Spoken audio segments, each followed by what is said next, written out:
Halo teman-teman, berjumpa lagi dengan saya Brother Phil. Memang, menanggapi bangkai tak akan pernah ada habisnya. Sekali lagi nama saya Kainama, saya biasa dipanggil Kay. Meski terlihat membosankan, tapi kalau ini tidak diluruskan, justru akan terjadi penyesatan bagi yang tidak belajar Alkitab. Semoga teman-teman tidak bosan menyaksikan channel ini meluruskan kesesatan bangkai. Seperti yang sudah-sudah, bangkai mengklaim bahwa ada nubuatan nabinya dalam Alkitab, mulai dari Ulangan 18, Kidung Agung 5, Yesaya 42, dan lain-lain. Kali ini bangkai dengan ilmu cocokmologinya telah menemukan nubuatan baru untuk nabinya, dan nubuatannya ada di kitab Mazmur. Sebelum kita tanggapi, kita saksikan videonya berikut.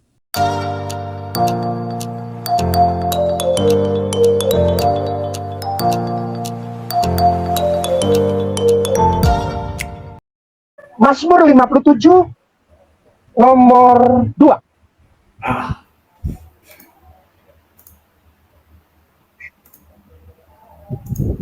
Mazmur 57 nomor 2. 57 nomor 2.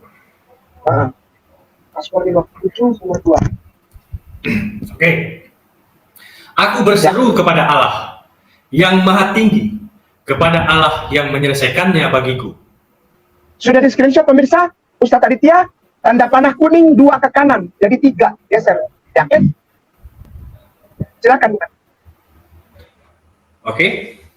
Kiranya ia mengirim utusan dari surga yang menyelamatkan aku, mencela orang-orang yang menginjak-injak aku. Selah kiranya Allah mengirim kasih setia dan kebenarannya.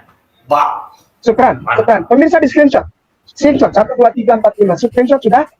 Ustadz Aditya buka PSALMS 57 in Hebrew. Lahir gomel alai. Nah, nomor 4-nya sekarang. Yislah. Ya, Mishamayim. Organ. Yosiani.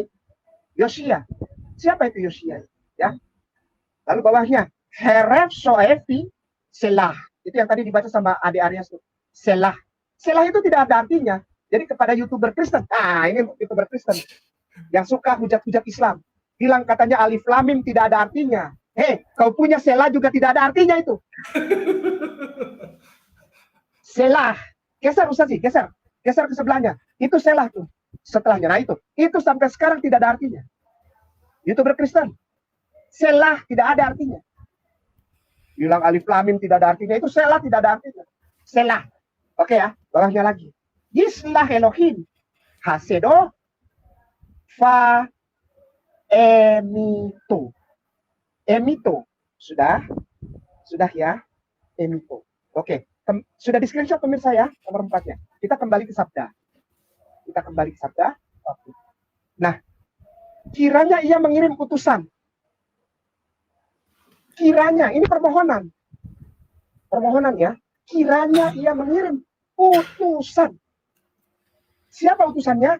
Geser ke bawah Ustazi. Geser ke bawah Ustazi, syukran. Oke, kebenaran. Klik kebenaran. Nah. Kebenaran. Utusannya itu namanya kebenaran. Kebenarannya dan kebenarannya. Klik. Loh, namanya tuh. Emet.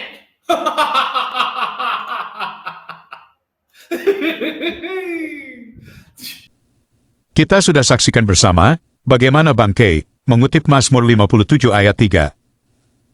Hal pertama yang kita akan bahas adalah pernyataan dia yang mengatakan bahwa kata selah tidak ada artinya. Ini semakin membuktikan bahwa bangkai tidak pernah sekolah. Faktanya, kalau kita lihat strong number dari kata selah, di sana menjelaskan bahwa kata selah itu adalah kata kerja, dan ini adalah tanda musik ibadah atau petunjuk membaca teks, seperti berhenti dan dengarkan. Selah juga dipakai untuk menunjukkan jeda antara bagian-bagian Mazmur. Sepertinya bangkai sedang cari remis, karena dalam Al-Quran ada ayat alif, lam, mim, yang mana ahli tafsir mengatakan hanya Allah yang tahu artinya. Seperti yang teman-teman lihat pada surah 2 ayat 1.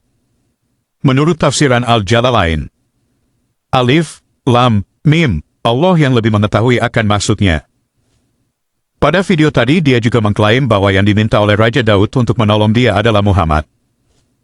Padahal, kalau kita melihat perikop dan konteks dari Mazmur 57 adalah di mana Daud sedang dalam pengejaran Raja Saul. Teman-teman bisa lihat pada ayat 1. Pada perikop ini, Daud sedang meminta perlindungan dari Tuhan. Dan jika yang dikirim untuk menolong Daud itu adalah Muhammad, itu kan namanya sia-sia, karena Daudnya udah mati, yang dikirim baru datang 1600-an tahun kemudian. Bangkei mengartikan kata kebenaran pada ayat itu sebagai nama pribadi, yaitu Ahmed, dan dicocokkan dengan Muhammad. Padahal kalau kita gunakan logika Bangkei, ayat itu akan menjadi aneh.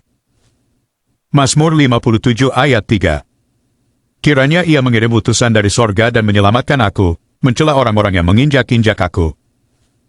Selah, kiranya Allah mengirim kasih setia dan Muhammadnya. Teman-teman lihat, bunyi ayatnya menjadi aneh. Padahal pada ayat itu yang dikirim itu kasih setia dan kebenarannya. Kalau kebenarannya adalah Muhammad, lalu kasih setia itu siapa?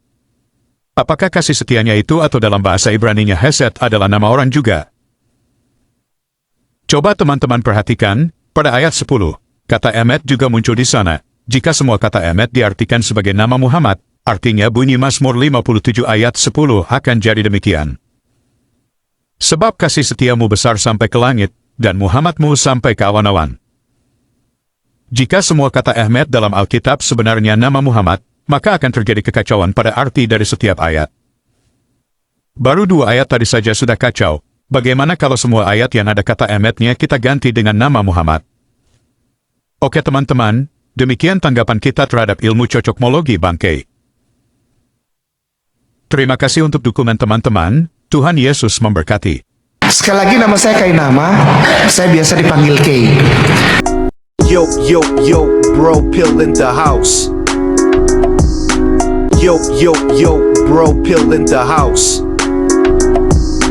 Sekali lagi nama saya Kenama saya biasa dipanggil K. Saya adalah mantan pendeta. Saya lulusan STT Jakarta. Saya juga pernah sekolah S2 di Belanda. Tidak hanya itu, saya lanjutkan sekolah PhD di Israel. Tapi the same you are bohong. Dia adalah seorang pendeta sebelumnya yang menjadi mu'alaf dengan nama pendeta yaitu Agustinus Christoffel Kainama. Ya. Kemudian ketika beliau berganti agama menjadi Islam, menjadi seorang mu'alaf, beliau mengganti namanya menjadi Ahmad Kainama. Beliau adalah seorang pendeta yang berpendidikan tinggi, yang bersekolah di S1 di Sekolah Tinggi Teologi Jakarta. Kemudian beliau melanjutkan S2-nya di Leiden University, Belanda. Kemudian tak sampai di situ, beliau terus meneruskan pendidikannya di S3 di Tanakh Biblical Studies, Haifa, Israel, dengan mengambil bidang minat Holy Scriptural Biblical.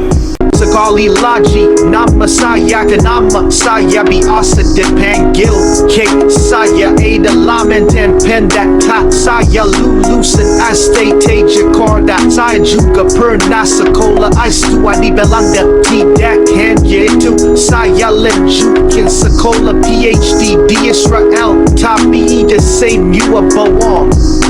Tapi the same you are bohong. Ha ha ha. Aku bukan mantan pendeta, tidak pernah sekolah keluar, aku tidak pernah sekolah teologi, tidak pernah tahu apa-apa. Halo teman-teman, ini ada fitur baru dari YouTube, di mana teman-teman bisa mensupport channel Pil Pahit dengan cara mengklik thanks seperti ini, lalu akan muncul pilihan jumlah nominal yang teman-teman bisa support. Setelah itu kirim, teman-teman bisa mengirim dengan berbagai aplikasi seperti yang ada di layar. Terima kasih untuk dukungan teman-teman.